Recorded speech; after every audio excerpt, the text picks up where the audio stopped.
There were photographs, there were videos, there were witnesses. On May 2, 1976, at Victoria Station, David Bowie made that gesture resembling a Nazi salute. And in that moment, rock history's most controversial image was born. Newspapers went crazy. Fans were in shock. Is Bowie a fascist? Headlines swept the country. But there was something nobody knew. That gesture wasn't just a wave. Bowie had been losing his grip on reality for weeks. He was drowning in cocaine, sleeplessness and paranoia, and deep in his mind, a strange admiration for Hitler's charisma was growing. Press agents frantically tried every approach. It was misunderstood, they said. The camera angle makes it look that way, they said. But nothing could hide the truth, because what happened that day wasn't just a scandal. It was the beginning of a rock god's destruction by his own mind. And what saved him surprised everyone. If you want to hear this story all the way through, don't forget to subscribe and hit that like button to support us. The Thin White Duke character David Bowie, created in late 1975 and early 1976, was far more dangerous than Ziggy Stardust. Ziggy was a colorful, fun alien rock star. The Duke was cold, emotionless, an aristocratic figure. Black suit, thin tie, slicked back hair, and ice-cold stares. But the Duke's most dangerous aspect was how deeply he emerged from Bowie's personality. There was distance between Ziggy and Bowie. There was no distance between the Duke and Bowie. During this period, Bowie was living in Los Angeles, and his life was in complete chaos. Cocaine use had spiraled out of control. He was consuming 8 grams of cocaine a day, an amount that could kill a person. But Bowie wasn't just surviving. He was making albums, going on tour, giving interviews. However, the paranoia and psychosis created by cocaine was dragging Bowie's mind into dangerous territory. At his Los Angeles home, Bowie lived in a bizarre world. The curtains were always closed because he feared sunlight. He was paranoid about witches, the devil, and occult forces. He wasn't eating, only drinking milk and peppers. He wasn't sleeping, sometimes staying awake for days. And strangest of all, he was obsessively reading about Adolf Hitler.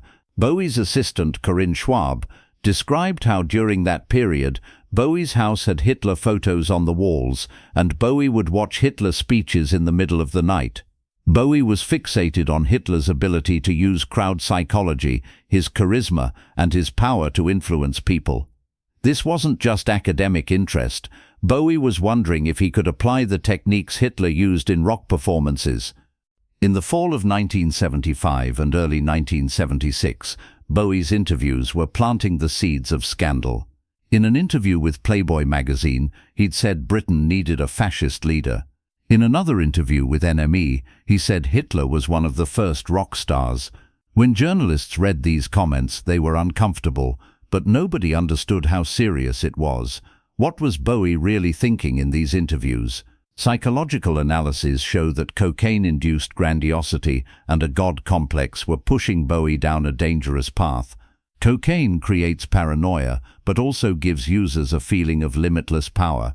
Bowie was beginning to see himself as a figure who could change society, control it. And Hitler, in his eyes, was the ultimate performance artist who could control the masses. But there was another layer to these thoughts. Bowie's close friends thought he was making these provocative statements just to create shock value. Bowie had always been an artist who liked pushing boundaries, making people uncomfortable. Maybe his comments about fascism were just another provocation. But when someone's mind is clouded with cocaine and sleeplessness, not knowing where to stop can turn provocation into reality. In February 1976, Bowie went one step further. In an interview with Cameron Crowe, he said Britain needs a dictator and added, fascism could be rock music's future. When these sentences were published, some music critics expressed serious concerns. But Bowie's manager Tony DeFries and RCA Records were downplaying these interviews. David's just being provocative, they said. Nobody will take this seriously. On the morning of May 2, 1976, when David Bowie returned from Paris to London, dozens of journalists and hundreds of fans were waiting for him at Victoria Station. Bowie had just finished the European leg of his Station to Station album tour and was coming to London for the UK dates. This should have been a routine arrival, a few photos, a few questions, then off to the hotel in a limo. But nothing was routine that morning. Bowie's condition was at disaster level. When Corinne Schwab got Bowie off the train, she knew he hadn't slept for 72 hours. His eyes were bloodshot, his hands were shaking, his speech was incoherent. Cocaine consumption had reached record levels that week, and Bowie's connection to reality was minimal. Corinne tried to get Bowie out of the station quickly. The plan was simple. Bowie gets off the train, walks a few steps, gets in the open-top Mercedes and waves to the journalists. Maximum 1 minute. But the thin white Duke character was in control that morning, and the Duke had very different ideas. When the Mercedes pulled up in front of the station, hundreds of people had gathered to see Bowie. Journalists were in front, cameras ready, fans were in back, shouting excitedly. Bowie got in the back of the car, playing the Duke character in his white shirt and black pants. Corinne sat next to him, anxious. The driver began to move slowly forward, and then what happened lasted only a few seconds, but had consequences that lasted years. Bowie stood up in the back of the car. He raised his right arm, and the gesture looked horribly similar to a Nazi salute. Arm straight, hand open, angle high. Flashes started going off. Journalists went into shock. Fans didn't understand what happened. When Bowie got out of the limo and went to the hotel, he wasn't fully aware of what he'd done. But when Tony DeFries and RCA Records' London office saw the photos that afternoon, they went into full panic mode. The photos were clear. Bowie's gesture looked like a Nazi salute, and these photos were going to be published in every newspaper. An emergency crisis meeting was held. DeFries' RCA executives, press agents and lawyers gathered. They evaluated their options. First option, denial. Bowie didn't give a Nazi salute, he was just waving. The camera angle is misleading. Second option, apology. Bowie is sorry. It was unintentional. It was misunderstood. Third option, stay silent. Don't comment at all. The scandal will pass on its own. DeFries chose the first option. A press release was immediately prepared. Mr. Bowie was simply waving to his fans. There was no political gesture. This was a completely innocent movement, and the media misinterpreted it. This statement was sent to all press outlets that same day. But here was the problem. Bowie's recent interviews were still fresh in everyone's minds. Hitler was one of the first rock stars. Britain needs a dictator. Fascism could be rock music's future. In this context, the Victoria Station gesture didn't look innocent. For many people, this was an expression of Bowie's true beliefs. The next day, newspapers exploded. Daily Mirror, Bowie's Nazi salute crisis. The Sun, is rock star a fascist? NME, did Bowie show Hitler admiration on stage? Jewish community leaders immediately reacted. The Board of Deputies of British Jews issued an official condemnation. The Anti-Nazi League called for Bowie's concerts to be boycotted. But while all this crisis was happening, David Bowie's actual condition was much worse. Bowie stayed at the hotel that week and barely went out. He didn't see anyone except Corinne Schwab and a few close friends. Cocaine use continued, and Bowie's mental state was at the breaking point. There are very few records describing Bowie's days during this period because his circle tried to keep things hidden. But in later years, some details emerged. Bowie would sit in front of the hotel window for hours watching outside. He believed there were people following him. He thought occult forces were targeting him. And most frighteningly, sometimes he imagined himself as Adolf Hitler. One night, he gave a long monologue to one of his hotel friends about why Hitler had failed. He analyzed Hitler's strategic mistakes and described what he would have done if he'd been in his place. The person who heard this monologue realized Bowie was at a genuinely dangerous point. This wasn't just provocation or shock. Bowie was really lost. When DeFries and RCA executives understood the seriousness of Bowie's condition, they didn't just manage the press crisis, they tried to save Bowie too. A psychiatrist was called, but Bowie refused to meet. Drug specialists were suggested, but Bowie wasn't interested. Some family members came, but Bowie didn't even want to see them. In the weeks after the Victoria Station scandal, David Bowie's circle realized he wasn't just in a career crisis, he was in mortal danger. If he continued to stay in Los Angeles, cocaine would kill him. If he stayed there, his mental collapse would become irreversible. Bowie needed to get away from there. At this point, an unexpected savior appeared, Iggy Pop. Iggy was himself a rock star struggling with drug addiction and mental issues. But when Iggy saw Bowie's condition, he knew the only way to save him was radical change. Iggy suggested an idea. Let's go to Berlin. Both of us, away from everything, a new life. The Berlin idea was perfect. In 1976, Berlin was still a divided city. West Berlin was an island, isolated and strange. Not for rock stars, but that's exactly why it was perfect. There Bowie could be anonymous, escape Los Angeles chaos, and find himself again.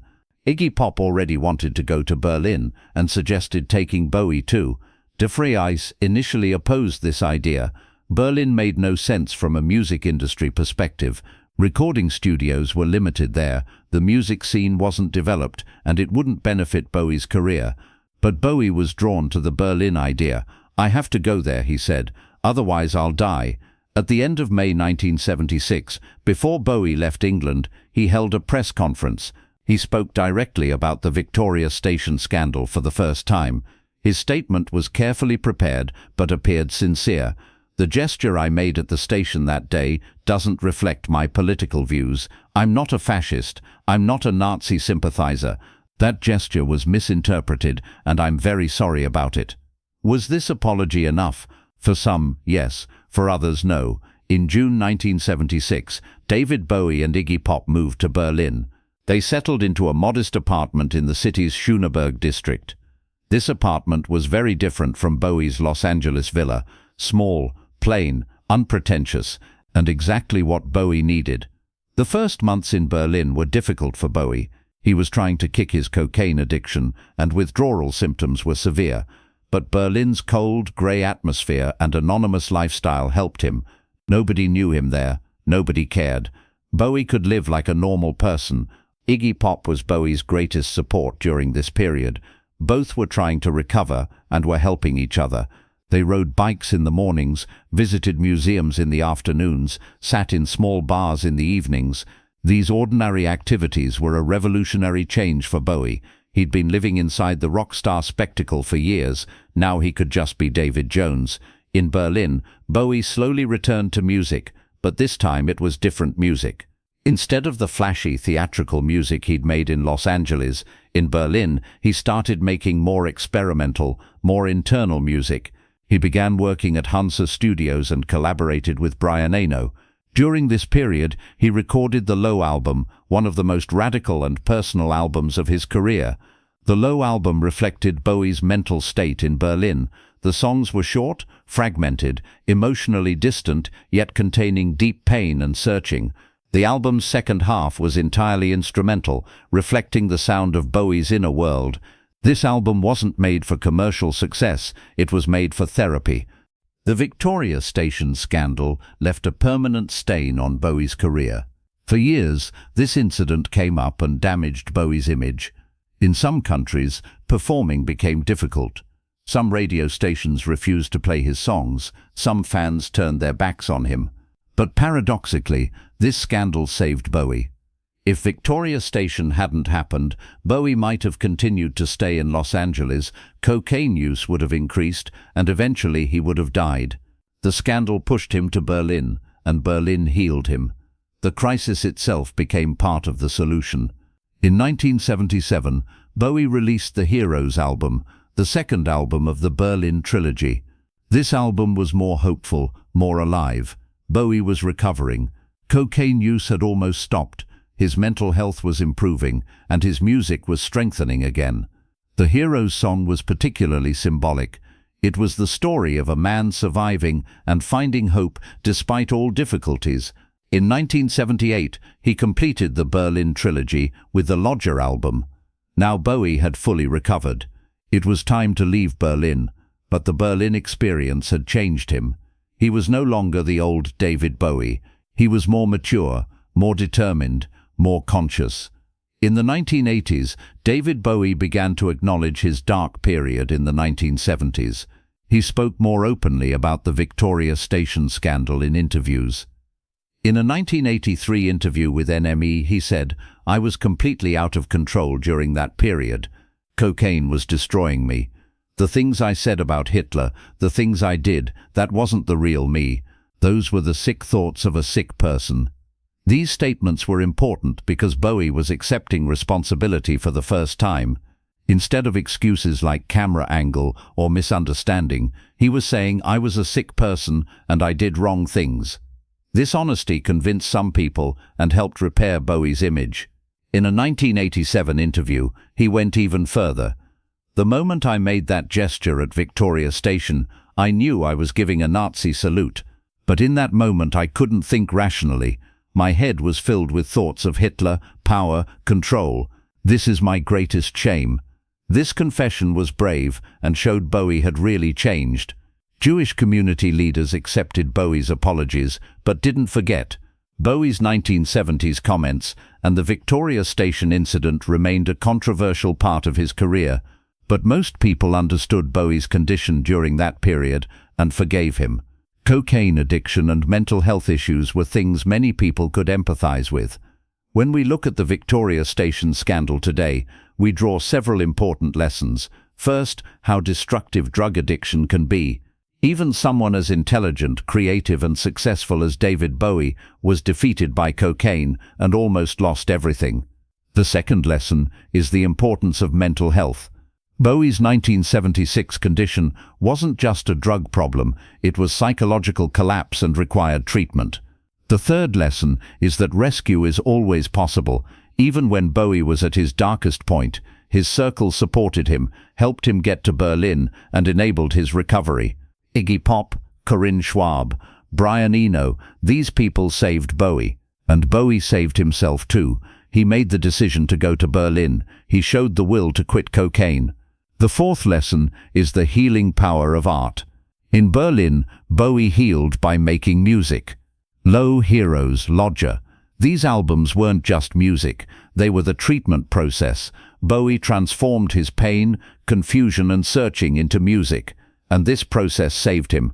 On May 2, 1976, the gesture David Bowie made at Victoria Station was the most shameful moment of his career.